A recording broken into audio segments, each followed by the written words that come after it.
Çox maraqlı məntiq testidir. İzahını göndərərəm mən sənə. Yax. Salam əziz tələbələr, belə bir fiqur cədvəlləri mövzusuna aid test tapşırığının izahını verəcəm. Gəlin baxaq görək necə həll olunur. İlk növbədə biz nöqtələrə baxsaq, fiqurların nöqtələri sətirlər üzrə gördüyünüz kimi artırlar xüsusi bir ardıcıllıqla. Buna əsasən mən baxıram ki, baxın 3 nöqtə, 6 nöqtə, 9 nöqtə. Növbəti sətirdə 2, 4, 6 verilib. Növbəti sətirdə 1, 2 bu formada verilib. Buna əsasən mən düşünürəm ki, bizdə isə nöqtələr, baxın birinci sətirdə mən bunu yazım, nöqtələrimiz 3-3 artırlar. İkinci sətirdə isə 2-2 artırlar. Növbəti sətirdə isə 1-1 artırlar. Deməli, bizə lazım olan 3 nöqtədir. Və buna əsasən gördüyünüz kimi 3 cavab variantı qaldı. Daha sonra düşünürəm ki, nöqtələrə fikir versəniz, birinci sətirdə nöqtələr üfüqi istiqamətdə durublar.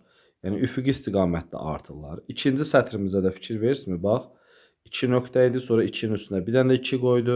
Sonra həmin o 2 nöqtənin üzərinə bir dənə də 2 nöqtə əlavə etdi. İndi bizim sətrimizdə isə artıq 1 nöqtə var. Daha sonra həmin o 1 nöqtənin üstünə bir dənə də 1 nöqtə qoyublarsa, növbəti gedişdə də həmin o 1 nöqtənin üstünə bir dənə də nöqtə biz əlavə eləməliyik və beləliklə düzgün cavabımız B variantı olur.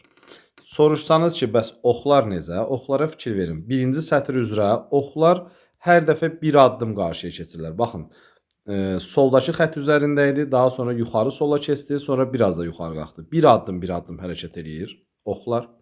İkinci sətrimizə baxırıq. Bax, görürsünüz ox hardadır. Daha sonra həmin ox 2 addım hərəkət etdi.